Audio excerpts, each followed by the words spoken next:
ప్రియ దేవుని బిడ్డలారా, బైబిల్ చదవటం వినటం వల్ల మనలో విశ్వాసం పెరుగుతుంది. మన మార్గానికి త్రోవ చూపుతుంది. సమస్త జనులను శిష్యులనుగా చేయుడి మత్తయి 28:19 వచనంలో దేవుని వాక్యం తెలియచేస్తోంది. తెలుగు బైబిల్స్ను ఆర్ఆర్కే మూర్తి గారు రీసెర్చ్ చేసి విశ్లేషణ చేసిన బైబిల్లోని ప్రతి అధ్యాయాలను వచనాలను వరుస క్రమంలో అనగా ఆదికాండం నుండి ప్రకటనా గ్రంథం వరకు ఇవ్వబడుతుంది. ప్రతి ఒక్కరూ ఆధ్యాత్మికంగా విశ్వాసంలో బలపడి మీ జీవితంలో ఎదుర్కొంటున్న సమస్యల నుండి విడుదల పొందండి. ప్రతి ఒక్కరూ మీ దీవెన టీవీని సబ్స్క్రైబ్ చేసి ఈ వాక్యాన్ని లైక్ చేసి మీ మిత్రులకు బంధువులకు షేర్ చేయండి. దేవుని సువార్తను ప్రకటింపబడుటలో మీరు పాలిభాగస్తులు కండి. ప్రియ శ్రోతలు, ఈ రోజున మన పాఠం యెషయా గ్రంథం 8వ అధ్యాయం. యెషయా రెండో కుమారుని గురించి ఇందులో చెప్పబడింది. ఇమ్మానుయేలు భూమిపై అష్షూరు దండయాత్ర పేర్కొనబడింది. 7 నుండి 12 అధ్యాయం వరకు అహాజు కాలంలో చెప్పబడిన ప్రవచనాలున్నాయి. ప్రవక్తకు కలుగబోయే కుమారుడు దేవుడతనికి చూపిన సూచన. 500 సంవత్సరాలు దేవుడు తన ప్రజలను శత్రువుల బారి నుండి కాపాడుతూ వచ్చాడు. ఇప్పుడు దేవుడు శత్రువులకే తలుపు తెరిచాడు. ప్రజలు దేవుని ఆలోచనను తిరస్కరిస్తే ఏమవుతుందో మనం ఇందులో చూడవచ్చు. ప్రజలు దేవుణ్ణి విడిచి అడ్డమైన దేవతలన్నిటినీ ఆశ్రయించడం దేవునికి అపచారమే. అందుకే దేవుని ప్రజలైన వారికి ఎన్నో కష్టాలు, కడగండ్లు, వేదన కలిగాయి. 8వ అధ్యాయం 1వ వచనం, యెహోవా అన్నాడు, నీవు గొప్ప పలక తీసుకొని మహేరుషాలాల్ హష్బజ్ అనే మాటలు సామాన్యమైన అక్షరాలతో దానిమీద రాయి. ఈ పేరు చాలా విచిత్రంగా ధ్వనిస్తున్నది. ఇది పెద్ద పేరు, ఉచ్చారణ కూడా కఠినమే. దేవుడు యెషయా కుమారులకు ఇద్దరికీ ఇలాంటి పేర్లే పెట్టాడు. ఎందుకు? 18వ వచనంలో దానికి కారణం చెబుతున్నాడు. ఇదిగో, నేనును యెహోవా నాకిచ్చిన పిల్లలును కొండమీద నివసించే సైన్యములకు అధిపతి అయిన యెహోవా వలని సూచనగాను మహత్కార్యములుగాను ఇశ్రాయేలీయుల మధ్య ఉన్నాము. మహేరుషాలాల్ హష్బజ్ అంటే త్వరితముగా దోపుడవుతుంది, ఆతురముగా కొల్ల పెట్టబడుతుందని అర్థం. దేవుని ప్రజలకు శత్రువులెవరో వారు దేవునికి శత్రువులే. రోమాపత్రిక 8వ అధ్యాయం 31వ వచనం, దేవుడు మన పక్షమున నుండగా మనకు విరోధి ఎవడు? యెషయా కుమారుని పేరు ఆహాజు రాజుకు ఒక సందేశం. ఆహాజు రాజు దేవునికి అనుకూలుడు కాడు. దేవుడు ఆహాజుతో మాట్లాడుతున్నాడు. యెషయా కుమారుని పేరే దేవుని మాట. ఈ పేరు సాధారణ అక్షరాలతో పలక మీద రాయాలి. అందరూ దాన్ని చూచి చదవాలి. యెషయా మొదటి కుమారుని పేరు షేర్యాసూర్, అనగా శేషిత ప్రజ తిరిగి వస్తారు. ఇప్పుడు రెండో కుమారుని పేరు మహేరుషాలాల్ హష్బజ్, అనగా త్వరితమైన దోపిళ్లు, ఆత్రంగా కొల్లగొట్టటం, అనగా దేవుడు నీ శత్రువులను ఓడిస్తాడు అని అర్థం. 2వ వచనం, నా నిమిత్తము నమ్మకమైన సాక్ష్యం పలకటానికి యాజకుడైన ఉరియాను యెబెరెక్యాయు కుమారుడైన జకర్యాను సాక్షులుగా పెడతానని నాతో చెప్పాడు. ఊరియా అనగా యెహోవా నా వెలుగు. జకర్యా అనే పేరుకు అర్థం యెహోవా జ్ఞాపకముంచుకున్నాడు. యెబెరెక్యా అనగా యెహోవా ఆశీర్వదిస్తాడు. ఈ 3 పేర్ల సమీకరణం చాలా అర్థవంతమైనది. యెహోవా నా వెలుగు, యెహోవా నన్ను ఆశీర్వదిస్తాడు, ఆయన నన్ను మరిచిపోడు. యెషయా చేసే ప్రతి పనిలో ఒక సందేశమున్నది. ప్రతి సంఘటన ఒక సందేశమే. 3వ వచనం, నేను ప్రవక్త్రి దగ్గరికి వెళ్లాను. ఆమె గర్భవతి అయి కుమారుణ్ణి కనగా అతనికి మహేరుషాల్ హష్బజ్ అనే పేరు పెట్టు అన్నాడు యెహోవా. ప్రవక్త్రి ఎవరు? ఈమె యెషయా భార్య, శ్రీమతి యెషయా. ఈమె గర్భవతి అయి కుమారుణ్ణి కంటున్నది. అతడు పుట్టకముందే పేరు పెట్టబడింది. ఈ బాలుడు నాయనా, అమ్మా అననేరక మునుపు అష్షూరు రాజును అతని వారును దమస్కు యొక్క ఐశ్వర్యమును షోమ్రోను దోపుడు సొమ్మును ఎత్తుకొని పోతారు అన్నాడు యెహోవా. ఈ పిల్లవాడు అమ్మా నాన్న అనకముందే అష్షూరీయులు సిరియాను సమరయ్యను ముట్టడిస్తారు. యూదా మీదికి దండెత్తి రావాలని సూచిన ఉత్తరదేశపు శత్రువు ఇశ్రాయేలు చెరగొనిపోబడతాడు. ఆహాజు సామర్థ్యం ఇందులో ఏమీ లేదు. దేవుని కృపను బట్టే ఈ విజయం ప్రాప్తించింది. 5వ వచనం, యెహోవా అన్నాడు, ఈ జనులు మెల్లగా పారే షిలోహు నీళ్లు వద్దని చెప్పి రెజీనును బట్టి రెమల్యా కుమారుణ్ణి బట్టి సంతోషిస్తున్నారు. కాగా ప్రభువు బలమైన యూఫ్రటీసు నది విస్తార జలములను అనగా అష్షూరు రాజును అతని దండంతటిని వారి మీదికి రప్పిస్తాడు. అవి దాని కాలువలన్నిటిపైగా పొంగి ఒడ్డులన్నిటి మీదను పొర్లి పారతాయి. వీరు షిలోహు నీరు వద్దంటున్నారు. షిలోహు అంటే పంపబడినది అని అర్థం. మెల్లగా పారే నీరు. వీరు దేవుని సమాధానాన్ని వద్దంటున్నారు. షిలోహు నది సమాధానానికి సంకేతం. యూఫ్రటీసు నదీ తీరం అష్షూరు నివాసమున్న స్థలం. ఈ జలములు విస్తారముగా ప్రవహించాయి. యూఫ్రటీసు నదీ ప్రవాహం తీర్పునకు సంకేతం. షిలోహు ప్రవాహం నెమ్మదిగా పారుతుంది.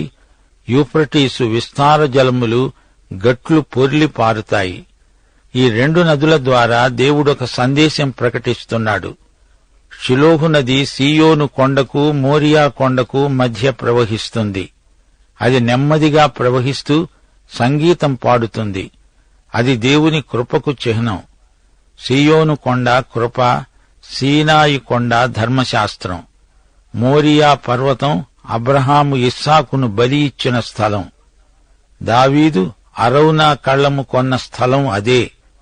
సొలొమోను అక్కడే దేవాలయం నిర్మించాడు. అక్కడే గొల్గొతా ఉన్నది.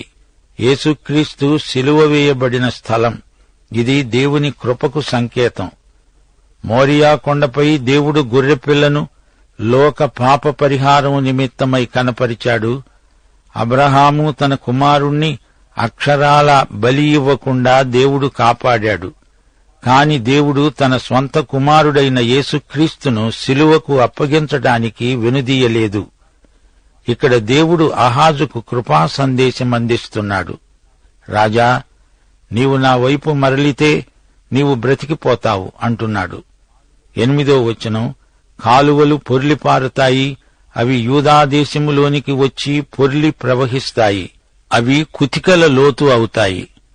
ఇమ్మానుయేలు, పక్షి తన రెక్కలు విప్పునప్పటి వలె దాని రెక్కల వ్యాపకము నీ దేశ వైశాల్యమందంతటా వ్యాపిస్తుంది. అష్షూరు రాజ్యం ప్రవాహమై యూదారాజ్యములోకి ప్రవహిస్తుంది. కాని వారు యెరూషలేమును హస్తగతం చేసుకోజాలరు. 9వ వచనం, జనులారా రేగండి, మీరు ఓడిపోతారు. దూరదేశస్థులారా మీరందరూ ఆలకించండి. మీరు నడుము కట్టుకున్నా ఓడిపోతారు. దేవునికి వ్యతిరేకంగా ఒక కూటమిగా ఏర్పడిన రాజ్యాలు ఓడిపోక తప్పదు. యెషయా 13వ అధ్యాయం నుండి వివిధ జాతులకు దేవుడు చెప్పించిన ప్రవచనాలెన్నో ఉన్నాయి. దేవుని తీర్పు వాటి మీదికి వచ్చి తీరుతుంది. 13వ అధ్యాయం నుండి 35వ అధ్యాయం వరకు దేవుని వాక్యములోని అతి శ్రేష్టమైన భాగం. ఆ ప్రవచనాలలో ఎన్నో నెరవేరాయి. ఏ రాజ్యమైనా ఏ జాతి అయినా దేవుని తీర్పునకు తల ఒగ్గవలసిందే. దేవుని చిత్తమే నెరవేరుతుంది.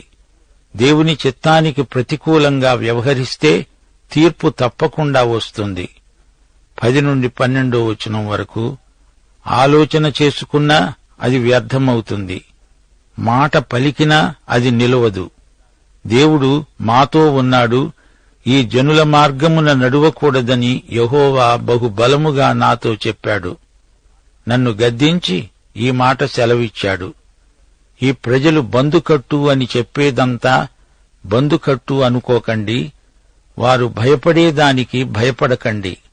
దానివలన దిగులు పడకండి. యూదా భయపడవలసిన పనిలేదు.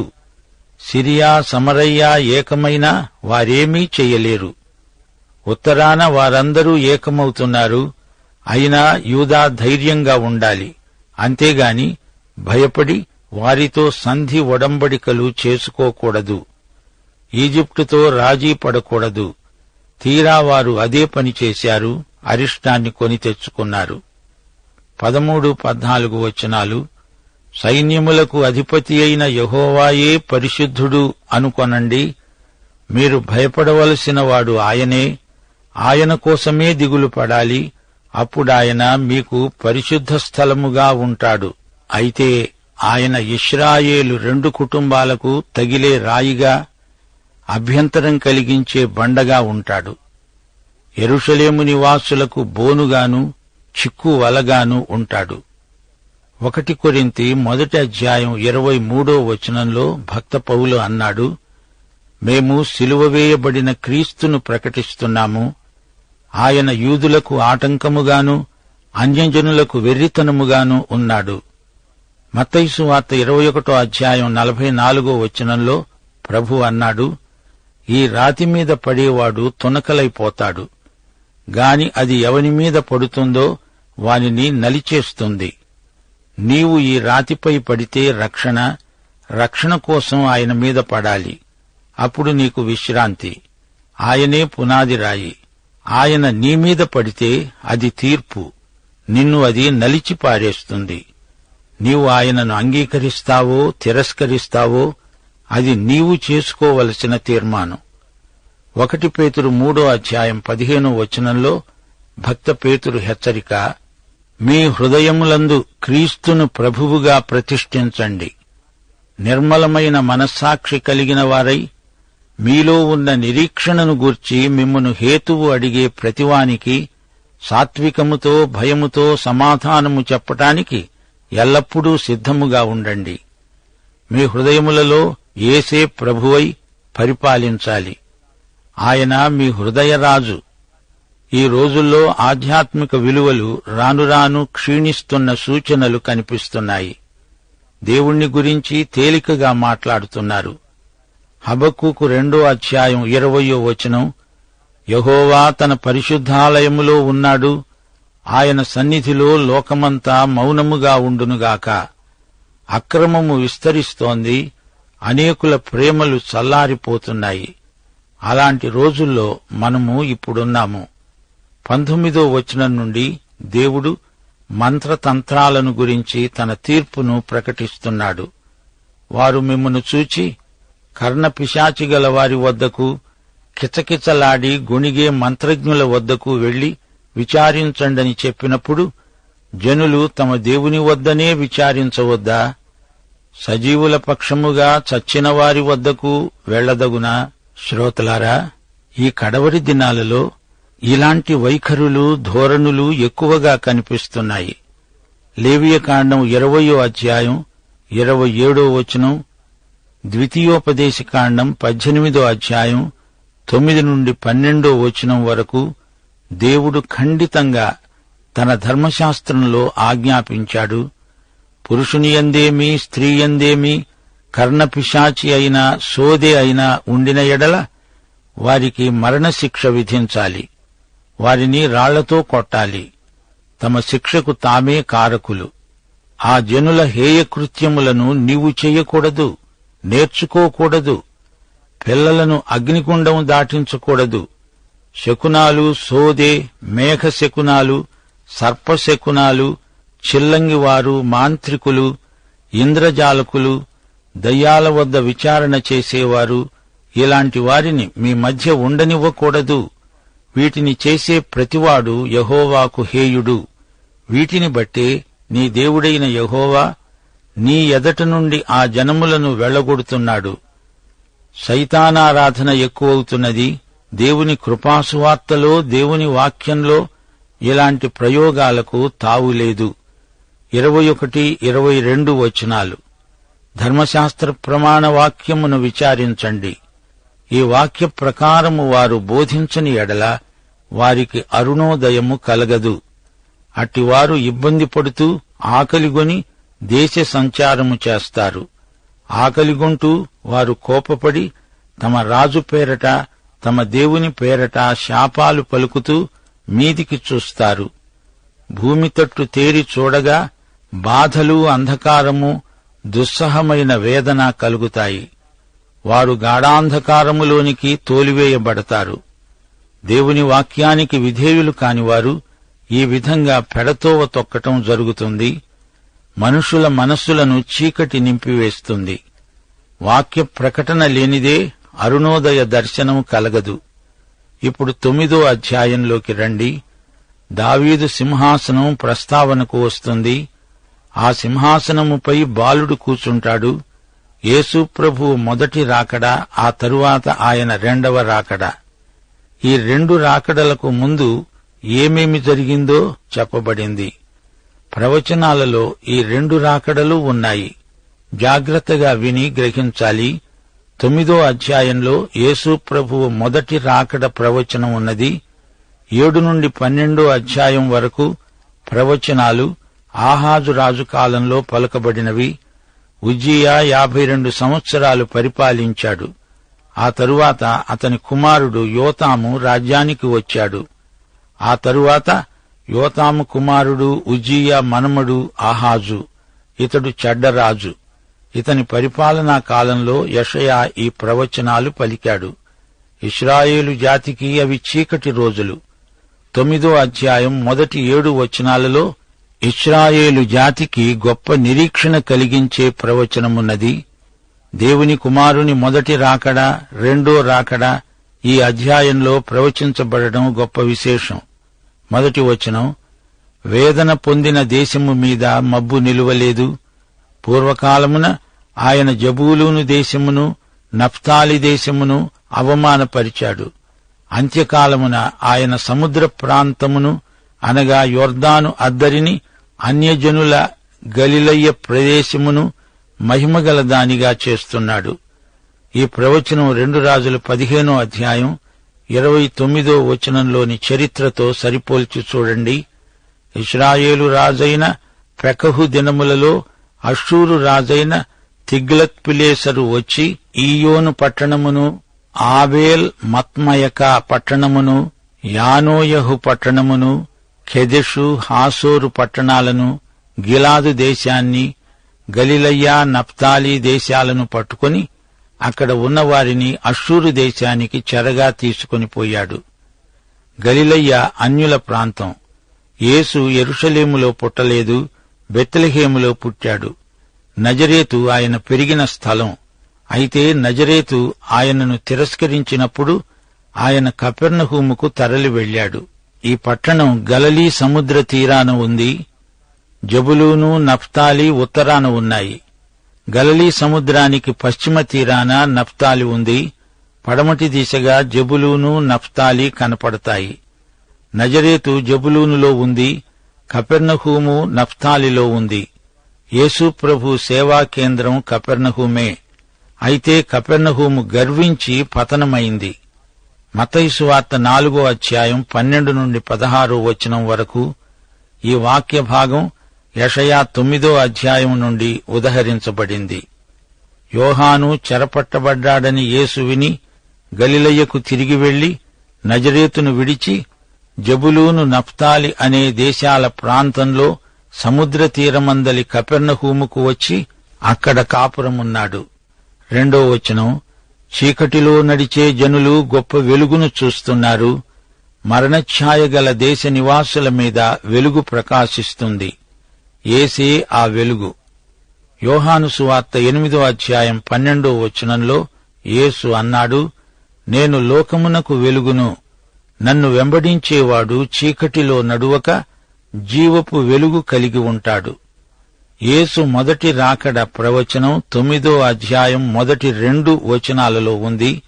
ఇప్పుడు 3వ వచనం యేసు ప్రభువు రెండో రాకడను ప్రవచిస్తోంది. నీవు జనమును విస్తరింపచేస్తున్నావు, వారి సంతోషమును వృద్ధిపరుస్తున్నావు. కోతకాలమున మనుష్యులు సంతోషించున్నట్లు, దోపుడు సొమ్ము పంచుకునేవారు సంతోషించేటట్లు వారు నీ సన్నిధిలో సంతోషిస్తున్నారు. ప్రియ శ్రోతలు, వింటున్నారా? ఈ అధ్యాయం 2-3 వచనాలకు మధ్య 2000 సంవత్సరాల ఎడముంది. ఈ మధ్యకాలంలో దేవుడు తన సంఘాన్ని ఏర్పరుస్తున్నాడు. రోమాపత్రిక 16వ అధ్యాయం 25-26 వచనాలు సమస్తమైన అన్యజనులు విశ్వాసమునకు విధేయులగునట్లు అనాది నుండి రహస్యముగా ఉంచబడి ఇప్పుడు ప్రత్యక్షపరచబడిన మర్మము నిత్య దేవుని ఆజ్ఞ ప్రకారము ప్రవక్తల లేఖనముల ద్వారా వారికి తెలుపబడి ఉన్నది. సంఘయుగం అప్పుడు రహస్యంగా ఉంచబడింది. అప్పుడు సంఘ మర్మము బయలుపరచబడి ఉండలేదు. యెషయా ప్రవచనాలన్నీ ఇశ్రాయేలు జాతిని గురించినవి. పౌలు ద్వారా మాత్రమే ఈ సంఘ మర్మం బయలుపరచబడింది. ప్రవక్తలకు అది రహస్యమే. 4వ వచనం, మిద్యాను దినమున జరిగినట్లు వాని బరువు కాడిని నీవు విరిచావు, వాని మెడను కట్టే కర్రను, వానిని తోలే వాని కొరడాను నీవు విరిచావు. యుద్ధపు సందడి చేసే యోధులందరి జోళ్లను, రక్తములో పొరలింపబడిన వస్త్రాలు అగ్నిలో వేయబడి దహించబడతాయి. శ్రోతలు, ఇదంతా ఎప్పుడు జరుగుతుందనుకుంటున్నారు? క్రీస్తు తిరిగి వచ్చినప్పుడు. సమాధానకర్త అయిన అధిపతిని తిరస్కరించిన జాతికి సమాధానం ఎలా కలుగుతుంది? వారి మెస్సియా రావాలి, సమాధానం తేవాలి. అప్పుడే వారి సమస్యలు తీరతాయి. మరో మార్గం లేదు. రెండోసారి ప్రభువు వచ్చే వరకు దుష్టుడు విజృంభించటం జరుగుతుంది. ఆయన వచ్చి ఈ శత్రువును నిర్మూలం చేస్తాడు. అది ప్రభువు రెండో రాకడ సమయం. ఇశ్రాయేలు యొక్క జాతీయ సమస్యలన్నిటికీ పరిష్కారం మెస్సియా రెండో రాకడలోనే ఉంది. ఇంతటితో ఈ ప్రవచనం ముగిసింది. ఇప్పుడు ఇశ్రాయేలు జాతి రాబోయే మహాశ్రమల కాలంలో ఎలా ఉండబోతోందో ప్రవచనం వినండి. 6-7 వచనాలు. ఏలయనగా మనకు శిశువు పుట్టాడు, మనకు కుమారుడు అనుగ్రహించబడ్డాడు. ఆయన భుజము మీద రాజ్యభారముంటుంది. ఆశ్చర్యకరుడు, ఆలోచనకర్త, బలవంతుడైన దేవుడు, నిత్యుడైన తండ్రి, సమాధానకర్త అయిన అధిపతి అని అతనికి పేరు పెట్టబడుతుంది. ఇది మొదలుకొని మితి లేకుండా దానికి వృద్ధి క్షేమము కలుగునట్లు సర్వకాలము దావీదు సింహాసనమును రాజ్యమును నియమిస్తాడు. న్యాయము వలన నీతి వలన రాజ్యమును స్థిరపరచడానికి అతడు సింహాసనాసీనుడై రాజ్యపాలన చేస్తాడు. సైన్యములకు అధిపతి అయిన యెహోవా ఆసక్తి కలిగి దీనిని నెరవేరుస్తాడు. శ్రోతలు గమనించండి, ఇది యేసు ప్రభువు రెండవ రాకడను గురించిన ప్రవచనం. యెషయా 53వ అధ్యాయం మొదటి రాకడ ప్రవచనం. యేసు మొదటిసారి వచ్చినప్పుడు ఆయన బెత్లెహేములో పుట్టాడు. నేడు మీకు రక్షకుడు పుట్టి ఉన్నాడు. అయితే ఇశ్రాయేలు ఆయనను అంగీకరించలేదు. ఎవరో కొందరు కాపరులు వచ్చారు అంతే. జ్ఞానులు వచ్చారంటే వారు అన్యులు. యెషయా 66వ అధ్యాయం 7-8 వచనాల ప్రకారం ఆయన రెండో రాకడలోనే ఇశ్రాయేలు జాతికి ఆయన పుట్టినట్లు అర్థమొస్తుంది. వినండి, ప్రసవవేదన పడక మునుపు ఆమె పిల్లను కన్నది, నొప్పులు తగలక మునుపు మగపిల్లను కన్నది. అట్టి వార్త ఎవరు విన్నారు? అట్టి సంగతులు ఎవరు చూచారు? ఒక జనమును కనడానికి ఒకనాటి ప్రసవ వేదన చాలునా? ఒక్క నిమిషములో ఒక జనం జన్మిస్తుందా? సీయోనుకు ప్రసవ వేదన కలగగానే ఆమె బిడ్డలను కన్నది. ఇదేదో మర్మం అనిపిస్తోందా? ఒక జాతిగా యేసు రెండో రాకడలో నాకు కుమారుడు అనుగ్రహించబడ్డాడు అని చెప్పగలుగుతుంది. వివరాలు వచ్చే పాఠంలో వినండి. పాఠం సమాప్తం. దైవాశీస్సులు. ఆమేన్.